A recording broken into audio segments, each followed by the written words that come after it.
Hey there, everyone. Welcome to the Jason Wright Show. Appreciate you stopping by the channel. If you would, click like or subscribe, and please leave some comments on today's video. So this is a video that I came across this week that is actually from 1984. This thing is 40 years old, and it is so incredibly informative for what we are seeing right now. I woke up this morning to views on my Instagram feed of basically Columbia University, just kind of the wheels coming off. And it's happening all over the country with this protest, given the conflict or the war going on between Israel and the Palestinians, in particular Hamas. That's what's happening right now. And so I'm not here to make a point on which side or anything like that. I don't want to do that. I have my that's just not what the Jason Wright Show is for, because then it just ventures off into political waters, and that's not what I am. Usually I'm talking about health and wellness and better thinking and just trying to improve all ways in all ways, as the show's motto indicates. And, one of the things that I am curious about, or I want to try to process from an intellectual standpoint, is why there is such a disdain for America at this time. What is the deal? How did this happen? And is it deliberate? We've gone through a lot in this country. I mean, if you think back to the Vietnam War, when there were protests going on all over the place, yet we came out of that still with some patriotism. We still, as a country, could unite, even as early as the year 2000 with 9/11. That was a time whenever we just took stock of the fact that we were all Americans and we could come together and collectively agree that regardless of our differences, the one thing that we shared and we could be grateful for is that we were Americans. It was kind of the silver lining in that horribly dark and tragic time. Now, I think one of the things that what's going on in the Middle East right now has shown us is that if 9/11 were to happen today, we might see some unification for about 30 seconds, and then we would immediately be divided. It'd be kind of like the mask wearers versus the non-mask wearers, the Palestinian, free Palestine people versus the, Israel October 7th folks that were sympathetic to what happened to them. We would immediately be divided. And then you look at what's going on in American universities. I actually sit on an advisory board for my undergraduate university, and I was explaining to that board that as a small regional university, which I graduated from in Texas, I said, we here at this table, and in the business school in particular, have an opportunity to really kind of set ourselves apart is just by focusing on education, entrepreneurship in particular. That's what we were talking about, and some things that were really about making young people better for the workforce, better employees, better for organizations, and adding utility value to those organizations. Because what's going on in these elite universities, it doesn't seem like these kids are necessarily interested in going into the workforce and making their place of employment a better place, a more productive place, kind of things that we all kind of graduated and hope to do, and make money and start a family, all these things. It just seems that there is a completely different set of goals and standards going on. And it's really kind of on display right now with what's going on in these universities. I mean, right now, Columbia University is just a mess. I mean, it's kind of like ground zero for some of this. And so I want to understand. I don't ever want to be a conspiracy theorist, but the fact is, a lot of conspiracies, if you will, they're rooted in some element of reality. That's how they become conspiracies. It's like there'll be this little grain of potential truth that can sometimes get blown out of proportion. And so my question is, like, you hear all the things, like on the left, you will have the finger pointed at the Koch brothers. They're these nefarious, of course, Charles Koch, I guess, has passed away, so there's only one Koch left. But nevertheless, that was kind of like, or Fox News and Rupert Murdoch or whatever. There's these right-wing kind of puppet masters that are doing their thing. Then on the left, you've got George Soros and his Tides Foundation and all of this, and he's kind of a puppet master for the left. And then you've got the World Economic Forum. That's where all these central planners get together, and they scheme to create this global, borderless, one world society where they get to control all the rules. And so you see all these things, and so you can't help but wonder, who are the useful idiots in this scenario? The people that are just kind of, they really don't know what's going on. They're just motivated by feelings and manipulation. But if they are useful idiots, who are they being useful for? Who are the ones that are at the top trying to decide how to best leverage these people that are easily manipulated, that are driven by feelings? And so that's what I want to figure out. Well, I came across this video that I really think explains a great deal about what is happening right now. It is absolutely amazing how many things have come to pass that this former KGB agent from Russia, he was a defector from the Soviet Union, that he talks about. And I mean, everything from not just the despising America, despising Western civilization and what it stands for and the meritocracy, but things like personal health, things like obesity. And like right now, we live in a society, especially in America, where if you even tell someone that their behaviors could lead to bad health because they're obese or whatever, then you're going to be accused of fat shaming, a term that didn't even exist 10 years ago.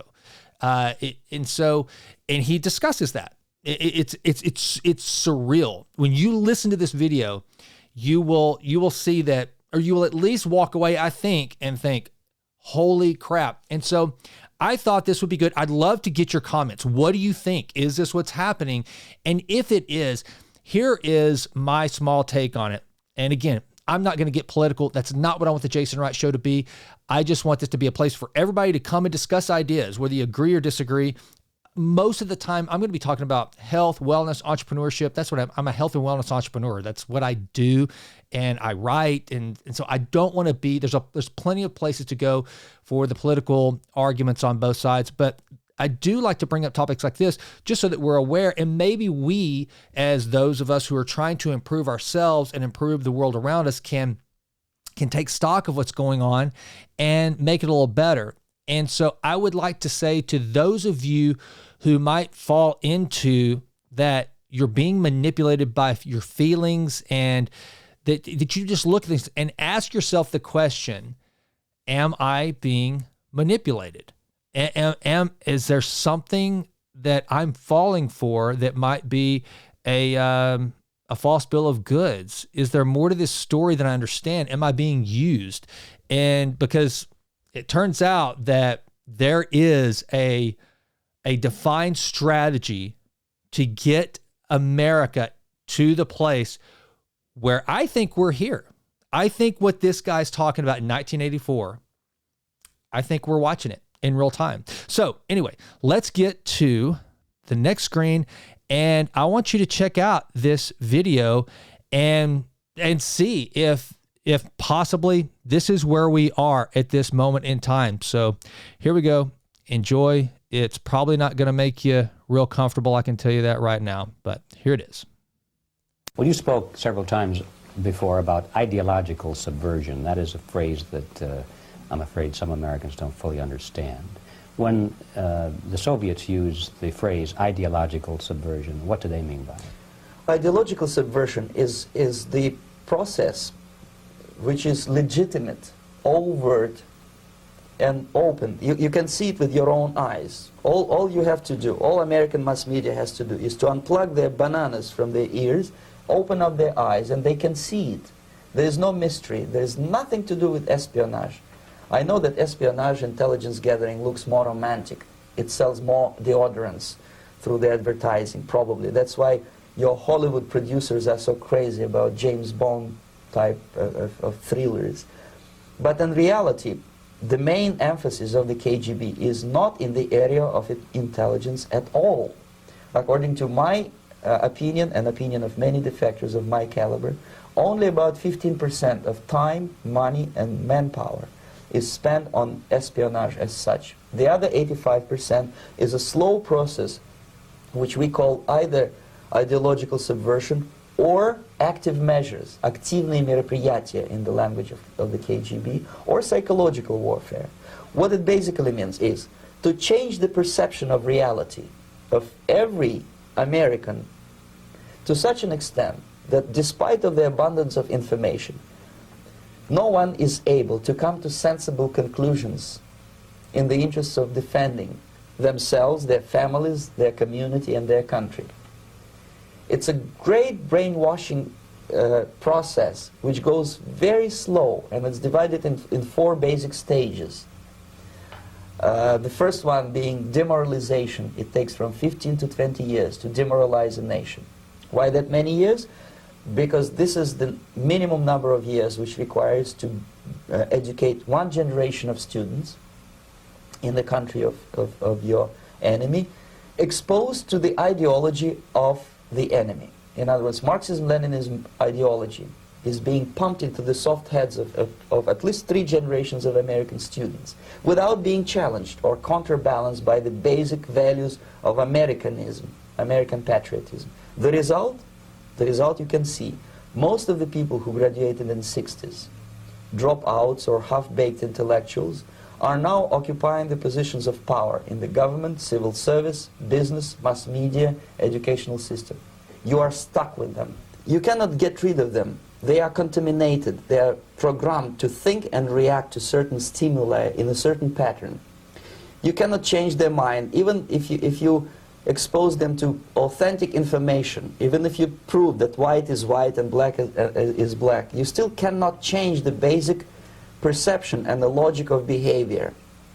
In other words, these people, the process of demoralization is complete and irreversible. To get rid society of these people, you need another 20 or 15 years to educate a new generation of patriotically minded and common sense people who would be acting in favor and in the interests of the United States society. And yet these people who've been programmed and, as you say, in place, and Yes. who are favorable to an opening with the Soviet concept, these are the very people who would be marked for extermination in this country? Most of them, yes. Simply because the psychological shock when they will see in future what the beautiful society of equality and social justice means in practice, obviously they will revolt. They will be very unhappy, frustrated people. And the Marxist-Leninist regime does not tolerate these people. Obviously they will join the links of dissenters, dissidents. Yes. Unlike in present United States, there will be no place for dissent in future Marxist-Leninist America. Here you can get popular like Daniel Ellsberg and filthy rich like Jane Fonda for being dissident, for criticizing your Pentagon. In future, these people will be simply squashed like cockroaches. Nobody is going to pay them nothing for their beautiful, noble ideas of equality. This they don't understand, and it will be the greatest shock for them, of course. The demoralization process in the United States is basically completed already. For the last 25 years. Actually, it's overfulfilled, because demoralization now reaches such areas where previously not even Comrade Andropov and all his experts would even dream of such a tremendous success. Most of it is done by Americans to Americans, thanks to lack of moral standards. As I mentioned before, exposure to true information does not matter anymore. A person who was demoralized is unable to assess true information. The facts tell nothing to him. Even if I shower him with information, with authentic proof, with documents, with pictures, even if I take him by force to the Soviet Union and show him concentration camp, he will refuse to believe it until he is going to receive a kick in. What I find really interesting about this statement here is that there have been literally videos and photos shown of what happened on October 7th, and you still have people that say it didn't happen. That is a real thing that's happening right now. So whenever I saw this, that I was like, this is unbelievable. This is crazy that we are watching this in real time. And that's why I wanted to bring this on. When I saw this, I was like, people need to go back and see this video, because how many people are watching some random video from 1984 from some former KGB guy? So to me, this very clearly explains what happens. I also think it's important is because we're going back 40 years. This guy had no agenda. He has no agenda for what's going on today. This video does not exist so that, Fox News can get their narrative right, or MSNBC can get their narrative right. This is literally 40 years ago, and maybe you think differently. Maybe you look at this and you say, yeah, nope, has nothing to do with it. I don't know how you can come to any other conclusion other than what this guy is talking about. We are watching happen in real time, and it's kind of scary. In his fat bottom. When a military boot crashes then he will understand, but not before that. That's the tragic of the situation of demoralization. So basically America is stuck with demoralization, and unless, even if you start right now, here, this minute, you start educating new generation of Americans, it will still take you 15 to 20 years to turn the tide of ideological perception of reality back to normalcy and patriotism. The next stage is destabilization. This time, subverter does not care about your ideas and the patterns of your consumption. Whether you eat junk food and get fat and flabby, it doesn't matter anymore. This time, and it takes only from 2 to 5 years to destabilize a nation, what matters is essentials: economy, foreign relations, defense systems. And you can see it quite clearly that in some areas, in such sensitive areas as defense and economy, the influence of Marxist-Leninist ideas in the United States is absolutely fantastic. I could never believe it 14 years ago when I landed in this part of the world, that the process will go that fast. The next stage, of course, is crisis. It may take only up to 6 weeks to bring a country to the verge of crisis. You can see it in Central America now. And after crisis, with a violent change of power, structure, and economy, you have so-called the period of normalization. It may last indefinitely. Normalization is a cynical expression borrowed from Soviet propaganda. When the Soviet tanks moved into Czechoslovakia in '68, Comrade Brezhnev said, now the situation in brotherly Czechoslovakia is normalized. This is what will happen in the United States if you allow all these schmucks to bring the country to crisis, to promise people all kind of goodies and the paradise on earth, to destabilize your economy, to eliminate the principle of free market competition, and to put a big brother government in Washington, D.C., with benevolent dictators like Walter Mondale, who will promise lots of things, never mind whether the promises are fulfillable or not. And then right now, again, just stating fact, we have members of Congress that despise the free market system, ergo Bernie Sanders, Alexandria Ocasio-Cortez, Ilhan Omar. These people do not like the free market system. You may agree or disagree, but that's a simple fact. He said you will have, and they promise free healthcare for all. They promise lower, I guess it was Alexandria Ocasio-Cortez who essentially said that someone should not be punished for deciding they don't want to work. There was something like that in her Green New Deal, I believe. Again, maybe you agree with that. Maybe you don't. But the bottom line is so much of this, we can see it in our political leaders right here, right now. This is coming to pass. Or not. He will go to Moscow to kiss the bottoms of new generation of Soviet assassins. Never mind. He will create false illusions that the situation is under control. Situation is not under control. Situation is disgustingly out of control. Most of the American politicians, media, and educational system trains another generation of people who think they are living at a peacetime. False. The United States is in the state of war. undeclared total war against the basic principles and the foundations of this system. And the initiator of this war is not Comrade Andropov, of course. It's the system. However ridiculous it may sound, the world communist system or the world communist conspiracy, whether I scare some people or not, I don't give a hoot. If you are not scared by now, nothing can scare you. But you don't have to be paranoid about it. What actually happens now, that unlike myself, you have literally several years to live on unless the United States wake up. The time bomb is ticking. With every second, the disaster is coming closer and closer. Unlike myself, you will have nowhere to defect to, unless you want to live in Antarctica with penguins. This is it. This is the last country of freedom and possibility. Okay, so what do we do? What is your recommendation to the American people? Well, the immediate thing that comes to my mind is, of course, there must be a very strong national effort to educate people in the spirit of real patriotism, number one. Number two, to explain them the real danger of socialist, communist, whatever, welfare state, big brother government. If people will fail to grasp the impending danger of that development, nothing ever can help United States. You may kiss goodbye to your freedom, including freedoms to homosexuals, to prison inmate. All this freedom will vanish, evaporate in 5 seconds, including your precious lives.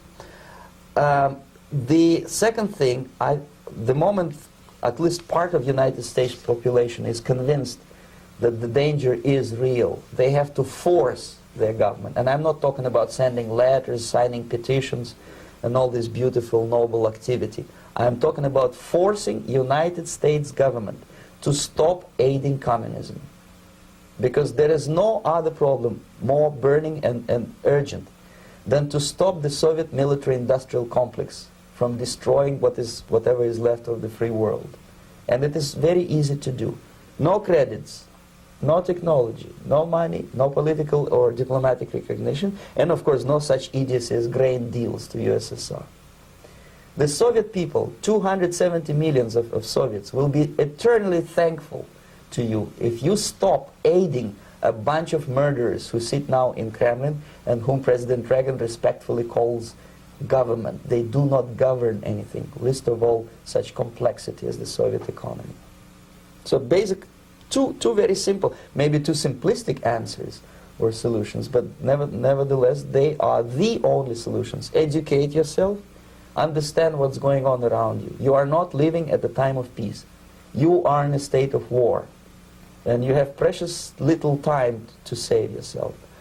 That right there is where I'm going to end, because that's really the reason why I wanted to show this video is, look, I don't want to say something like we are at a time of war. That's what he said, but we've got to wake up. We've got to wake up and at least admit to ourselves something is afoot. Something's happening. I don't care why you think it is. I don't care where you think it's coming from. Bottom line is we have to first acknowledge something is going wrong. The only way you can solve a problem is to first admit there is a problem, and there is a problem in America. Now, again, I have my own thoughts on my own views of where a lot of those problems reside, but that's not what I'm here for, because I don't want this to, again, be a left or right, a liberal, conservative, a leftist, a far right-wing argument. What I want to do is just say that we're in a bad spot. We're in a bad spot. If we cannot all come together and agree that this country is a good place to live, a good place to raise a family, it does good in the world. It's always, and you have to say this stupid disclaimer. No other country. I never hear the Germans talk about, when you're talking about the marvels of German ingenuity and engineering. I never hear them have to have the caveat of apologizing for Hitler before they talk about how great Mercedes-Benz are engineered. I never hear that. And you just, it doesn't mean fill in the blank. We don't have to revert back to any ill that Napoleon put upon Europe and the wars that he fought every single time you talk about how amazing the French cuisine is. Yet for some reason, America, every single time these days that you say anything good about America, you have to give all these caveats. You got to acknowledge slavery happened, even though slavery has happened all over the globe since the beginning of time. America didn't invent it. America nearly ripped itself apart trying to live up to the standards of our founding documents to make that ill right. And to this day, we're still progressing right. And here's the thing that, and I know some of you are going to listen to what I'm about to say and you're going to, you are nuts, dude. You're just some stupid, white privileged jackass on the internet and you don't know what you're talking about. But I'm going to say it anyway. I think one of the reasons why we have so many problems in America is because America is the one place where utopia, perfection, which will never be achieved this side of heaven, it's almost like a mirage. It's almost within grasp because we're the nation that elected someone like a Barack Obama to be the president of the United States. No other nation on earth would have Barack Obama as their prime minister, as their king, as their president. I can't name one. But the system that is America, that just as recently as the 1860s had slavery, and in the annals of history, from 1865 to 2024, that's a nanosecond. And from that brief period of time, the same country, you had a man that was half black as the most powerful man in the free world. That's a pretty awesome system and a pretty awesome nation.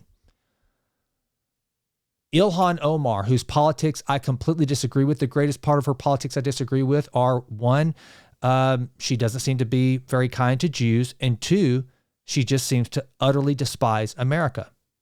But you know what? I love the fact that Ilhan Omar, because of this system that is America, that Ilhan Omar could come here as an immigrant, fleeing her home country, looking for safety.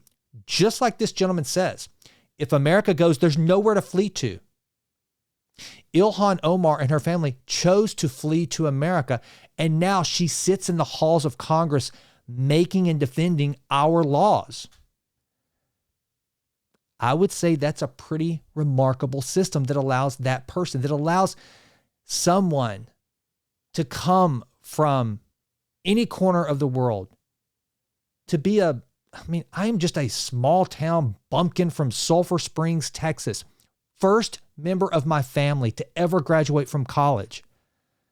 And my whole life, I've been told to dream big and to try to achieve big things. And I wasn't cynical about it because I was in America. I had witnessed to people that had done those things. I had watched people that came from obscurity and nothingness to achieve wonderful and great things. And another thing that I growing up here in the South, it's weird watching national commentators talk about black and white issues. I grew up here in the South where most people on the West and East Coast would look and think that we probably grew up with a lot of racial strife. And there was racial strife at one time. I'll tell you a really quick story. My father and a black guy in high school got into a fight one time. It was during my dad was in high school in the 60s, small town, rural Texas, where there was some tension. It was right in the middle of the civil rights movement. And one of the most active, probably the first civil rights activist in Sulphur Springs, Texas, was this guy who my dad and him had conflict. Fast forward, that guy, His son was my college roommate. Kind of crazy, huh? In fact, I'll take it a step further. I'm sitting on city council in Tyler, Texas. And we just elected a new city councilman who was black, and we're getting to know each other. And I tell him that I'm from Sulphur Springs. And he mentions this guy he knows there. And I said, absolutely, I know who that is. I said, his son, Damien, was my college roommate. He said, you're kidding me. He said, that's my godson. Now, this guy here that had just come on council, back when he was younger, he was a fighting the power, NAACP, one of the very first NAACP leaders in Tyler. And here we were sitting on city council together, and his godson had been my college roommate.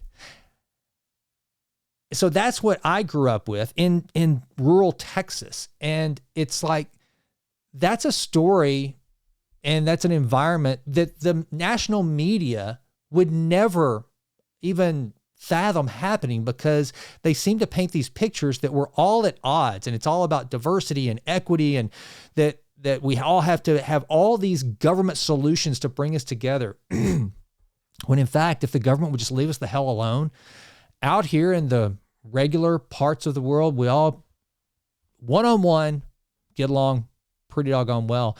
And so that's the thing that I wanted to bring. That's the reason why I wanted to bring this out, this video, is to kind of be kind of a launching pad to let you know, if you hadn't seen this video, that something is going on, and it's probably deliberate. So what are we going to do about it?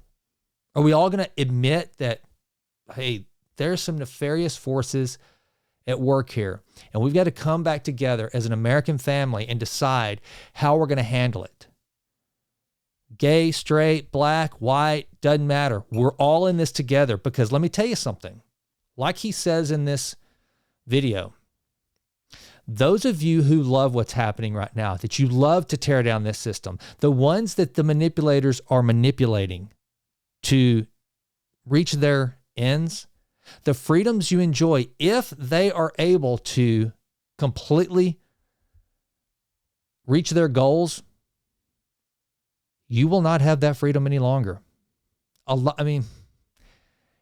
It's the people, the students at Columbia right now, who would be the first ones to march in a pride parade, are defending a group of people that would never allow that parade to happen. Now, they're gonna use you to get to exercise their voices. They're gonna let you stand up and march and destroy universities, and they're gonna let you do all that for now.